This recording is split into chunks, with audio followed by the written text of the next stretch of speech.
You make Riley happy, sadness makes her sad, fear protects her from the scary stuff she can see, and my job is to protect her from the scary stuff she can't see. I plan for the future. I saw Inside Out 2 twice in the cinema. I watched the first film the week before and I thought it was brilliant, not just from a therapy point of view, but it's a near perfect film. A Pixar movie about a young girl called Riley where the central characters are the emotions inside her brain, sitting at a control panel trying to work together to make Riley be the happiest, healthiest person she can be. When Riley has to move house to an entirely different state at a time where she's already troubled by feelings of growing up, things get difficult for her emotions. An almost flawless film I made a video on here, and then Inside Out 2 is Riley at the age of 13, so now puberty is happening. She's looking down the barrel of high school and up come new emotions. On my first viewing I thought, well, it's still a very good film, but it's less consistent, a little more convoluted. A great film, but how was it ever going to match the first one's perfection, you know? In particular, I felt there was a big trick that the movie missed out on, which I will discuss later. But then on my second viewing, I felt, actually, this probably is as good as the first film, though different enough that it's hard to compare them directly. I think this movie is worth watching for the whirlwind scene alone, you know, never mind anything else. There's a scene near the end of this where the main character Riley has a panic attack, and it's just sat with me for days. We've seen panic attacks accurately depicted in other media before. It's not always accurate, but we have seen it. With Inside Out 2, though, the depiction was probably the most powerful I can think of, and it pulled me right back to exactly what that experience is like. And I think because rather than just depicting the character having a panic attack, you're also depicting the emotions within inside her, and that internal level of it is characterised too. I think that does make it more powerful. This film also has great humour. I think a scene involving Riley's memory of a GameCube or PS1 style character Lance Blade, that had me laughing a lot. Maya Hawke as the character Anxiety is a really good performance that made me go, oh, Maya Hawke is really talented. I love Anxiety's accompanying theme music as well. Generally though, this film is messier than the first. I think there's less super touching, super sad moments that whack you in the heart as intensely as they do in the first film. But yeah, the first film was predominantly about the emotion sadness. Of course that has more touching sad scenes than a movie about the emotion anxiety. This is moving in a very different way, often a less palatable way, because it's more comforting to feel sad than it is to feel anxious. The pacing is really quick as well. Sometimes it feels like Anxiety itself is sending the story racing out of control, which again is less palatable, and in the same vein it's also more complex and convoluted. So I think on a first viewing these aspects felt like flaws, and they do make it less enjoyable. But once you kind of know what you're in for and you know it's very different to the first film, it becomes easier to appreciate that stuff. Does that mean the pacing isn't something we should criticise, or that I think the movie isn't convoluted? No, it still is, and I still think the film missed a big and obvious trick that would have helped a lot. So that's my introduction. We're going to get into all of this right now. There are going to be spoilers. I also don't have clips of the film because it's still only out in cinema, so you're going to get a Dave's walks for the most of this video. I am a children's therapist. I watched Inside Out 2, and yeah, let's talk stuff.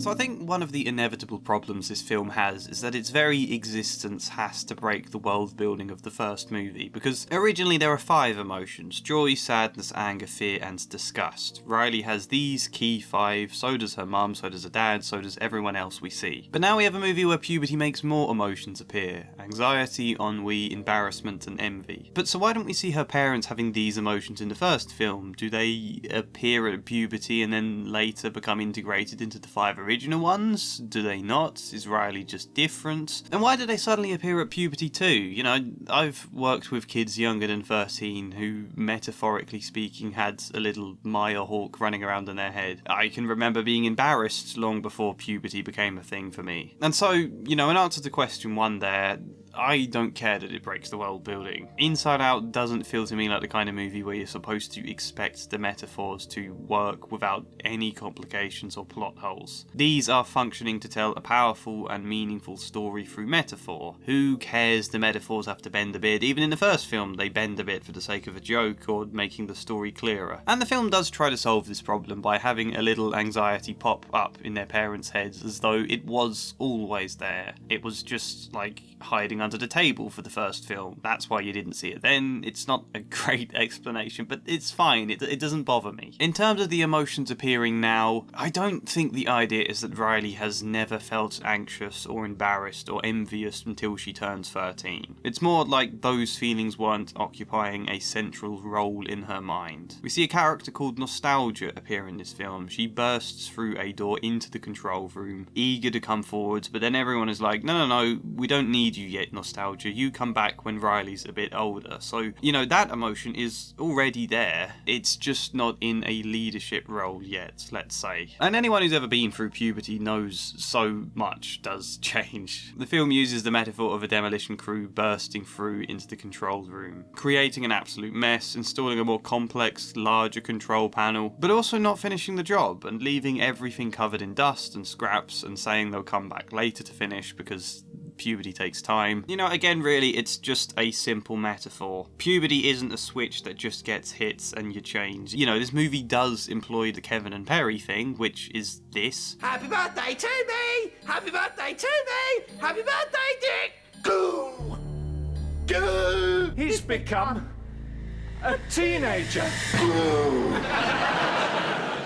Kevin? But that's because it's a simpler metaphor. It also understands there is an ongoing transition, not just in Riley, but also the more complex and messy social scenarios that she starts to find herself a part of. Arguably, this is one of the things I liked most about this film. Our premise is Riley going to have a weekend hockey camp at the high school she will be joining later that year. Her best friends are also attending with her, Bree and Grace, but Riley finds out right before that they're not going to go to the same high school as her, so should Riley be using this final weekend to cherish her friendship with Grace and Bree, or should she be looking ahead to a new year at a new high school with all of these strangers that she'll need to make friends with? She doesn't want to start school and not know anyone. This could be a good chance to get to know new people, but she also doesn't want to lose her classic friends. And that's a simple conflict that brings up a lot of troubling emotions and situations here. And there isn't exactly a right or wrong answer to it. I think it'd be easy for us to sit here and say, obviously spend the time with Bree and Grace, but when you're 13, the pressures feel very intense, especially when you're not always secure in yourself, as we see in this film. Riley and Bree and Grace all act in a more goofy, childish way. How dorky they are, this film, is really charming. I do love it. But when you're suddenly surrounded by a bunch of high schoolers, they look down on a lot of that stuff. They sneer at the boy bands Riley likes because they're acting so much older than that now. They're wanting to put a distance between their childhood, and it's just difficult then. It's a really difficult time period from a social standpoint, and I think most kids, one way or another, have experienced throwing most of their beliefs and their personality out of the window in some dumb, desperate bids to fit in. The emotion anxiety in this film takes this bright little tree that is Riley's sense of self. It's made up of all her past experiences to create this core identity and these core beliefs she has, and anxiety goes, no. Get rid of this. We need these high schoolers. We need especially Riley's idol, Val Ortiz, to look up to us. We need to like what they like, do what they do whatever the hell it is that might impress them and make them like us. That will be our personality from now on. And we'll chase after that, jumping through more and more difficult, pressurized, desperate hoops until the pressure starts to get out of control and we lose touch with ourselves, and then you get a very moving third act to this film. So it's not that these are new emotions exactly, it's that new changes within Riley's body and her life and society around her that causes these emotions to take more precedence than before. And most important of all, they're not bad emotions. They all fulfill a function and all want the same thing, which is to try and make Riley happy and keep her safe. The problem is more when they're not working as a unified team in that effort. That's what we're going to discuss next. I said in my video on Inside Out 1 that you don't really get bad emotions and good emotions. You just get emotions and you feel what you feel and you can't get rid of them. They're there for a reason. You've got to listen to them and work with them. There's a concise scene where Riley first arrives at this hockey camp, and it's great to just show us what all of these emotions do. Riley needs a moment to feel sad about her friends not going to the same school. She needs to feel excited about hockey camp. Then she bumps into Val Ortiz, the star hockey player at this school, and every emotion just gets a quick moment to show why they're there and what they can do. And it makes Riley an absolute conversational mess. Like, all over the place, flipping from kiddish excitement to embarrassment to fear, enviously staring at Val's hair, just all over the place until the emotion ennui steps in. On what? Ennui. It's what you would call the boredom. A feeling of listlessness and dissatisfaction arising from a lack of occupation or excitement. He succumbed to ennui and despair. The film describes it as boredom, but I think the depiction we see is more a languid, eye-rolling, indifferent casualness. Ennui steps in when Val offers Riley to go with her, and suddenly Riley is all, yeah, sure, whatever. From a social perspective, Ennui does a great job of stopping Riley from coming across too intense. If I go for a job interview and I say something a bit dumb and then break down in fear and embarrassment and self-disgust, like, oh my god, I look so stupid now, I'm never going to get this job, I'm a mess, I'm useless. If I'm expressing all of that emotion, the people at a job interview will be like, we can't hire this guy, he's a mess. But if I can quell a lot of that a little bit and go, that was a dumb thing to say, what I meant was, and then sprinkle in a little bit of humour like it's nothing, like I don't feel embarrassed even when I do, then suddenly I can still look professional or confident or whatever else the situation might require. But also stopping Riley herself from feeling too much of a mess here. Bouncing around between all your emotions all of the time is confusing and exhausting, and it'd be bad to get or become too indifferent or too infrequently feeling ennui. I think the second video I ever made on this channel was me talking about how difficult but important it is to show passion in a world where people tear down the things you're passionate about a lot of the time and want to hide it behind cynicism. So you don't want to get stuck in this. Depending on how you interpret ennui in this film, you could see her as numbness, or maybe even dissociation. But there is still a function here that can be positive. Same with embarrassment. I'm afraid this video is, again, going to be more of a rambling talk about emotion than a precise analysis. Indulging my ramble, earlier today I was in a DIY shop and I really needed a toilet, but there was only one of them and I had to wait several minutes for the bloke who was already in there to finish. When he came out, he realised I was waiting and then he felt embarrassed and said sorry as though he was somehow at fault for keeping me waiting. Which is a very British thing to do, I think, but still. Me sensing he might feel embarrassed when he comes out, I started making some pointless effort of pretending to look at my phone so I could sort of go, oh, like I was so engrossed in what I was doing that I hadn't realised the toilet was now free, in order to try and stop him feeling embarrassed, but he still said sorry, and then I felt a little embarrassed for making him feel rushed, even when neither of us obviously did anything wrong and we're both grown men. What the hell is going on? Also, yeah, being a psychotherapist doesn't mean you've mastered social interaction, as you can see. It just means you're more aware of it, I suppose. But the point of this story is that embarrassment is a feeling that means we care about social norms and about other people's thoughts and expectations. It's not all it is, but often we worry too much about what people think of us. Sure. However, sometimes it can help to A, have an emotion that reminds us to be considerate, and B, kind of shows that we are considerate. In the film, Riley and her friends are goofing around and it causes the hockey coach to punish the whole team by making them run laps. The team are therefore annoyed at Riley and she feels embarrassed because she cares. If she didn't care here, they'd probably dislike her. Often we talk about caring what people think of you as a sign of being too self-obsessed or worrying too much. And you don't want it to dictate you, no. I think if you win an award and you feel embarrassed about the praise and the attention on you, that's not often fair. You deserve to feel good about it and like you've earned it, even if it is showing a level of humility and modesty that people might quite like. But yes, you don't want that to dictate you, but it's good to at least care somewhat how other people think and feel. We are a very social species, after all. Okay, right. Envy can help us to aspire to be more and do better, or to learn from other people's experiences. Perhaps we could say the counsellor I had when I was a severely depressed teenager. Maybe me being a little envious of her ability is what made me want to pursue that career myself. She helped me, I wish I could help other people like that. Anxiety. As she explains herself in this film, fear keeps Riley safe from the things she can see. I keep Riley safe from the things she can't see. I plan for the future. And that can be really good, you know? You feel anxious about an exam, therefore you're motivated to study, or your brain reminds you that you need to study. You have a job interview, so Little Orange Anxiety starts envisioning all of the questions you might be asked, so you can think through a good response in advance, in order that A, you can feel more prepared and therefore more confident, and B, you are just more prepared if any of those difficult questions come up. But again, it's within reason. You don't want to worry so much about every possible scenario that you can't sleep and then turn up to your interview knackered and sleep deprived, and you don't want to fixate on all sorts of scenarios to the extent that you paralyse yourself or you lose all confidence. Which is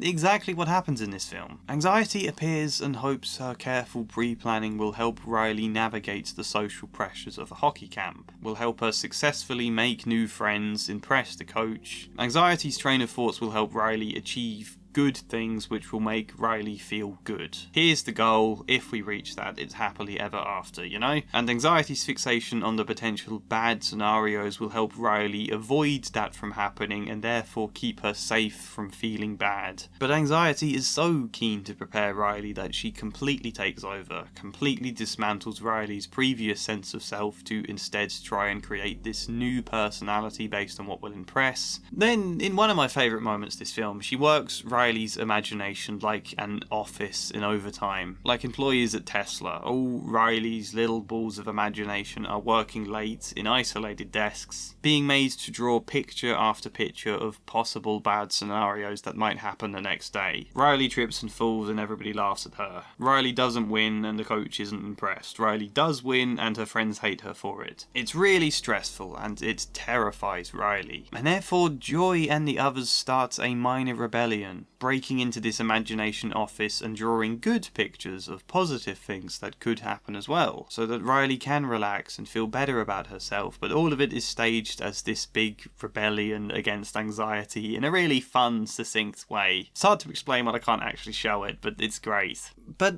what you'll notice is that whilst Joy also has good intentions and does seemingly relax Riley, which is good, this is now putting Joy and Anxiety in a battle with each other, playing tug of war rather than working together, trying to drown out the doubts and the worries with positivity and examples of how things might go well. Yes, that does kind of help, but it doesn't really resolve the worries, doesn't ease them. Here it just makes Anxiety more frantic and feel more need to shout even louder and go, okay, you're saying tomorrow might go well, but it might not. What if it doesn't? You can't know, it could go horribly wrong. So Anxiety keeps going in her efforts in this film, and she wants Riley to build a sense of self that will enable Riley to win friends and do well. She tries harder and harder to plan for everything that could possibly get in the way of that, and tries harder and harder to achieve it. And then the deep gut punch in this film is when we go from this bright, beautiful, flowering sense of self that would say, I'm a good person when you touched it. That's how Riley felt about herself based on all her past experiences. Anxiety has replaced that and been growing this spikier, orange sense of self. And Anxiety feels really proud of it until she touches it and it cries out in Riley's voice, I'm not good enough. That's Riley's new sense of self.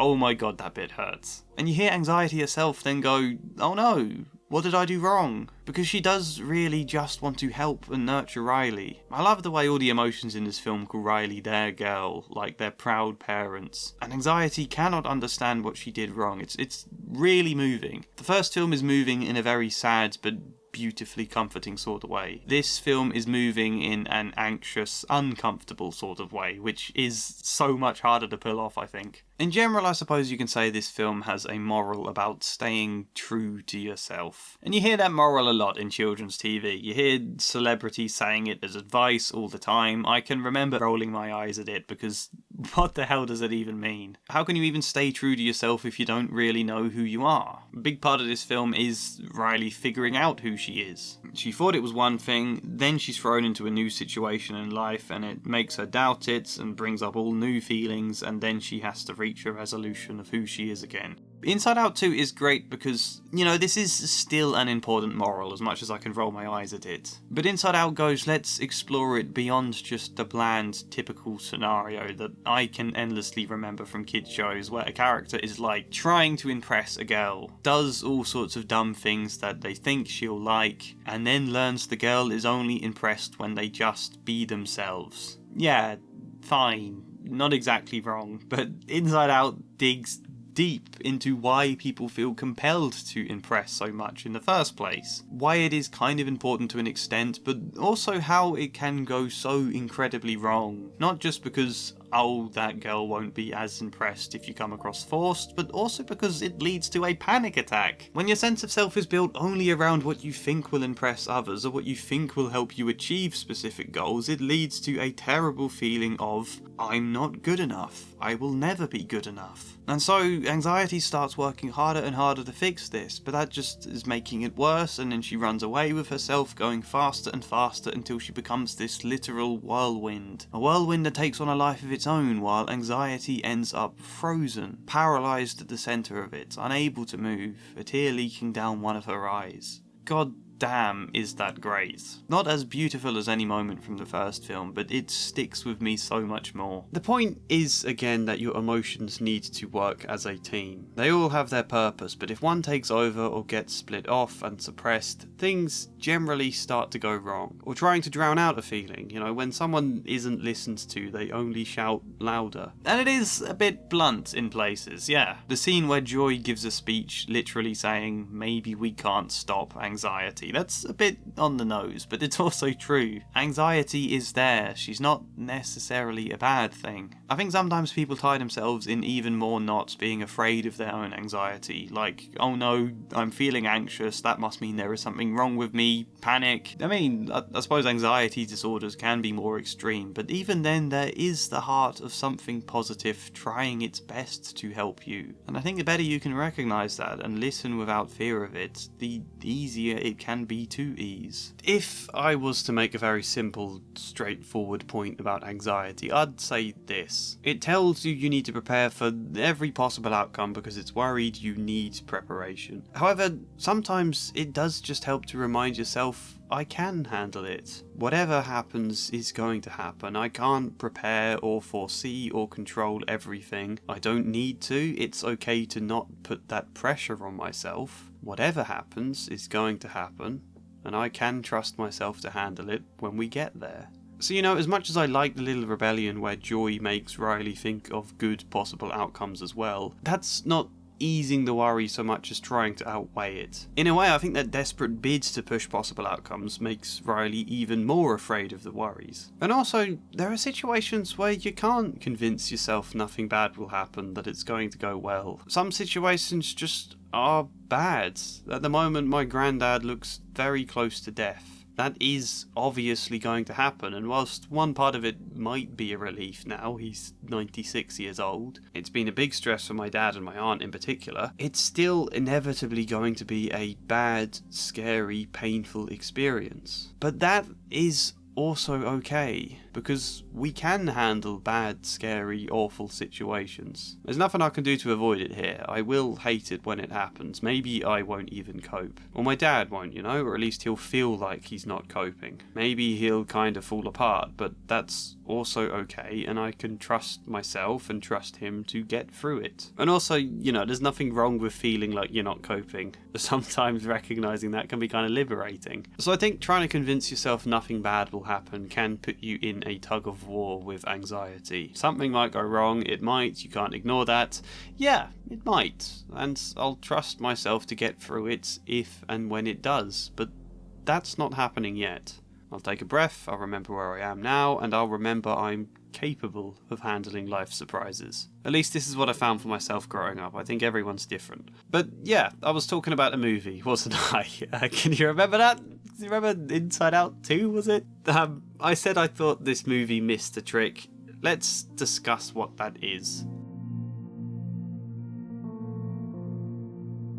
This is, by the way, an example of where accuracy and story structure don't necessarily line up, because there's a good argument to say that what I'm about to suggest is wrong, and I'd kind of agree, but I also still think this would make the movie function better. It requires us explaining Joy's arc, though. Joy is still the main character, and she has a new arc. The first film taught her that all emotions are important, even sadness. That's kind of what she attempts to teach anxiety at the beginning. We all have our place, you can't just take over. But Joy's new arc is about experiences. All experiences, even bad ones, are important. Every day, Joy gets into a habit of taking all the little marbles that constitute Riley's experiences. She takes all of the bad ones and chucks them into the bin, pinging them away to the back of Riley's mind. Get rid of them. Obviously that doesn't get rid of them, they're still there, just at the back. Whereas the good experiences, she takes them ones down to this little lake, putting them there at Riley's core, where they grow and weave to make her sense of self. I'm a good person, Riley's sense of self says, because every experience placed there is a positive, happy one. Then puberty happens, anxiety takes over, kicks out Joy from the headquarters and tries building a new sense of self. Joy ends up at the back of the mind with all of those bad experiences she got rid of, clutching onto the old sense of self. And like in the first film, she starts looking through these little marbles, trying to see if there's a lesson to be learned there, if these bad experiences actually have an important positive, but she can't see anything, they just appear to be bad experiences. It's just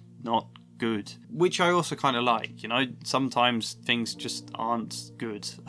But then she gets back to the control panel by essentially making an explosion so big that this avalanche of bad experiences carry her far enough forwards that they also then start feeding into the lake of this sense of self. This is getting a little convoluted, but yes, she gets back to the control panel, she stops anxiety during her whirlwind and says that no one gets to choose who Riley is, which makes her reflect, because that's what Joy's also been doing. She's been picking and choosing what stuff contributes to Riley's sense of self, trying to choose to make it a wholly positive thing. Joy's plan was to replace the old sense of self back where it belongs, but she realises no, Riley is a mix of a lot of good and bad experiences. And so yeah, she lets all of the experiences float in that little lake that contribute to Riley's sense of self, the goods and the bad. They make it say a lot of different things. I'm a good person, I'm not good enough. I'm kind, but I can be selfish. I'm confident, but I can be scared. Whatever mix of different beliefs. And I like this final realisation a lot. But it's also like, was the realisation enough to make Joy change? To just suddenly stop and realise she's been doing the same as anxiety and therefore completely do a 180? In concept, yeah, this makes sense, but I don't think it's quite executed perfectly in the film. It's just a tiny moment where Joy has a flashback to how she was at the beginning, realises it's similar to anxiety and goes, oh, I've been doing this wrong. It's a very quick moment that I don't think entirely lands. And also doesn't really explain why Riley's sense of self should be a messy mix of different experiences. The reason it should be a mix is kind of because it stops this panic attack. To realise, yes, parts of me are bad, I don't have to block them up and avoid them. They are a part of me too, and that's okay. But that's not entirely clear the way this film is structured, so personally I think what I would do is this. Joy's habit of binning all of the bad experiences to the back of the mind, I would make that be what causes anxiety to appear. Chucking all of the bad stuff away, trying to focus only on the good experiences, means that all of these bad memories are floating around unprocessed and unacknowledged, but still there, and because they're suppressed and avoided, they're doubly scary and doubly impactful. They feel like a threat to this sense of self. I am a good person, but only if I hold everything else at bay, and knowing I'm holding it at bay, it makes me feel like actually I'm not a good person at all. Does that make sense? In my version, that would be why anxiety steps in, because there are all these thoughts stuck racing round in the back of her mind, feeling she can't directly process that contributes to anxiety being present. And that just makes it clearer that then, yes, the bad experiences matter too, because they happened. They're not secretly good, no. I mean, bad experiences can lead to some good things. However, they're there and you can't avoid them. Sometimes you do bad things or feel bad about yourself. If you lock all that stuff away and try to pretend it doesn't exist, it becomes far more scary than the deeper acceptance of getting to go, yes, I'm not perfect. I can be bad. Sometimes I feel bad about myself. But in getting to say that, you get to offer comfort and empathy. And to know that that's okay, which is kind of what happens at the end of this film and is largely what stops Riley's panic attack from happening. The sense of self does become this mix of the good and the bad feelings, and it causes all of the emotions to just hug it and hold it in comfort. So this point is kind of there already and it does kind of work, but I just think that simple tweak about why anxiety appears would structurally make it a lot clearer, make the arc clearer, make the meaning clearer to people watching it, and just make it feel a tighter, less convoluted story. I think a lot of people see this film and go, yes, it's pretty good, but it doesn't quite hit hard in the same way as the first one, and I think a part of that is because Joy's arc doesn't line up as clearly and overtly with the themes of this film, and in my head this little change would rectify that, but that is just my opinion and just what I felt coming out of the cinema. It could be one of those things where you sit down and you write it and you realise there's problems with that too, but yes, I would score the first film 10 out of 10. I would score this one... part of me wants to give it a 10 as well, because I think I actually prefer this and appreciate how much more ambitious this one is, but objectively I think it is probably a 9 out of 10. I remember looking at the poster outside the cinema and it looked like every single review had ranked it 4 stars. I don't know, I'd kind of give it 5, I think. I love it, and I bet if I watched it a third time it would leave me even more to think about, but what do you think? Comment your thoughts, like this video if you liked it, subscribe, maybe even support me on Patreon or buy me a coffee, but otherwise, hopefully see you next time. And as ever, a special thank you goes to Flying Spider, Grace, Kellyanne Davidson, Luke Orr, Michael Gallagher, Chad Bramwell and Joshua C. Follier. Thank you.